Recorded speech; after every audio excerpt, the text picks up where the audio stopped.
Guru Nation, thank you so much for watching. Make sure you like, subscribe, comment, share. Really means a lot to me. Look, how to be a clinical research rock star. Everybody with enough domain expertise can become a clinical research rock star. And what do I mean by clinical research rock star?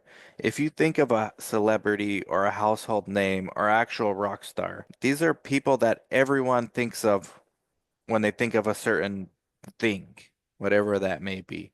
You are known as the it person in your niche. And I do think the riches are in the niches. So when I'm talking about clinical research rockstar, I'm talking about when people are at a conference and you're not even there and they're talking to themselves about, hey, I'm having this problem. Do you know anyone who's good for this? That you come up first top of mind and you do this at scale to where whoever's in a conversation like this without you there, because it's not scalable if you have to be there every time, your name comes up, or at least in the top five. That's what I mean by clinical research rockstar.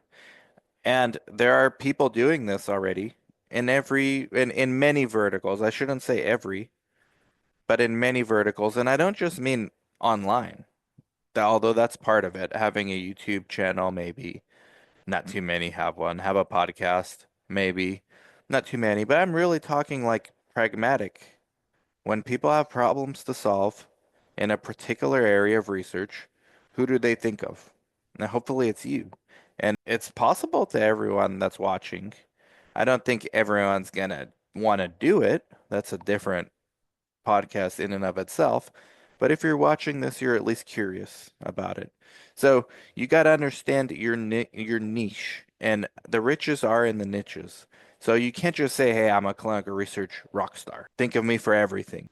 First of all, it's impossible. Like I've been doing this myself 20 years. There are lots of verticals in this space that I'm limited to no experience. This is a huge industry with a lot of nuance, a lot of moving parts. You can have your own verticals that you own. So there's people out there that have become research rock stars for Trial Master File. There's people out there that have become research rock stars for designing eSource for sites. There are people out there that have become research rock stars for technologies in the space. And I don't just mean, again, social media influencers. These, I think it's a part of it. I think it's an easy way to make that happen. But I just think, do people think of you when they have a problem to solve? And so in order to do that, you've got to understand your industry really well. You've got to look at new regulations, new administrations, see where the ball is going. Wayne Gretzky said, where is the puck headed? Not where the player's headed. Where is the puck headed? And you have to be able to proactively anticipate the industry's demand. And that's not so easy to do. And the only way to do that is to deeply understand your field and your niche, not just superficially.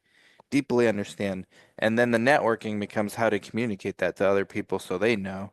And this is where social media comes in. But really, you can do it the old-fashioned way, going to conferences, speaking, going to ACRP and SOCRA meetups, speaking, getting on LinkedIn and doing it when, commenting on people's posts, whatever the case may be. You're gonna have to develop your skill sets and then you're gonna have to stand out. And the standing out part is marketing and networking, but developing the skill sets are not easy to do. And that takes a career to develop. Someone that exemplifies this really well and really personifies this is Robert Goldman, good friend of mine. He started out as a CRA, then he became I believe a lead CRA, then he became a CTM, and now he's study director. Now he's a consultant for different biotechs. When small biotechs need help with regulatory affairs and they need help understanding regulatory pathways. Robert is essentially a clinical research rock star in that niche. And now once you start helping solve problems, these same companies start looking at you for assistance with other things. Like, okay, thanks for helping us figure out this regulatory pathway we need to go down and having a game plan. Now, how do we find the sites? And then how do we convince the sites to do this? And how do we know that the sites are good sites? So now Robert's developing other skill sets, right? And other verticals. And the more of these niches you can dominate, the more of a generalist you become. And generalist, I don't think anyone ever becomes a generalist. I think it's impossible. But it's the journey towards becoming a generalist that really matters. So the essential skills and then making yourself stand out, understanding the research industry really well and deeply, building a strong foundation. So if you're someone that's just getting started, this is why I recommend so often start at a small research clinic in your community near you, even if it's as an intern or assistant or volunteer work. Just put yourself in that position. Put yourself at a company that is doing a lot and is very chaotic. And it's usually the smaller companies have more chaos. The less chaos there is at a company, the less opportunities there are, and the less you can actually build a multitude of diverse skills. So if you want to see where, first of all, where you'd like to specialize, I think you get the most opportunities at a small site because you see all the chaos. And so that's what I think if you're starting out, how you should start out, and the why I always recommend starting out at a small research clinic if you can. And that's where you're going to build a foundation and get that hands-on experience and then start networking with professionals in your career on LinkedIn, people that come to the site. I mean, the clinical research industry is big, but it's small. So you could become a rock star relatively quickly if you make a name for yourself and you start developing rock star skills.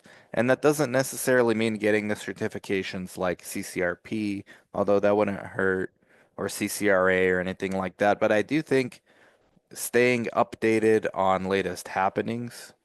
So you gotta figure out how to make this work, be part of your fun. Because you're not, to be a research rock star, to get there, no one's paying you to do that, right? Like, let's say you're a coordinator at a small site. No one's really gonna have you look up latest happenings in the industry, right? I'm in charge of 4 coordinators now at my site. They range in experience from 2.5 years to 1.5. I don't think they keep up with the happenings in research, and that's okay. I mean, they're still figuring out kind of what they want to do. But first of all, to be a research rock star, you're one, you're a limited edition. You're one of very few. And so if you wanted to, you could figure out what's happening, stay updated on the latest happenings in the industry. But the only way to effectively do that, because you're not getting paid for it, is to truly like it and to build an interest and maybe figure out a way to align your interest with things in the space that could possibly produce results or help you along the way. So I'm reading this book, The Daily Laws by Robert Greene, and as just so happens, it's January 24th when I'm filming this. The chapter is Combine Your Fascinations, so I'll just read it out. If you are young and just starting out in your career, you will want to explore a relatively wide field related to your inclinations. That's exactly what we're talking about here in research. Robert Greene goes on, for instance, if your affinity is words and writing, try all the different types of writing until you hit upon the right fit. So in a research setting, it would be start at a small site because you're going to be given the opportunity to try all the different types of activities that there actually are. The more mature the company is, the less opportunities you're going to be given for variation.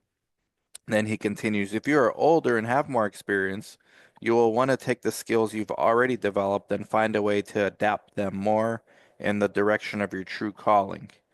Steve Jobs, as one example, merged his two great fascinations, technology and design. So the daily law is keep in mind that your calling could be combining several fields that fascinate you. Keep the process open-ended. Your experience will instruct you as to the way. And I think this is exactly the advice for you. You have to apply it to clinical research.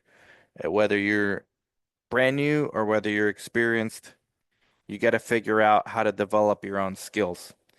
And finally, and integrated into all of this is some form of project management as well. So you got to learn basic project management skills, I think, for most of these opportunities.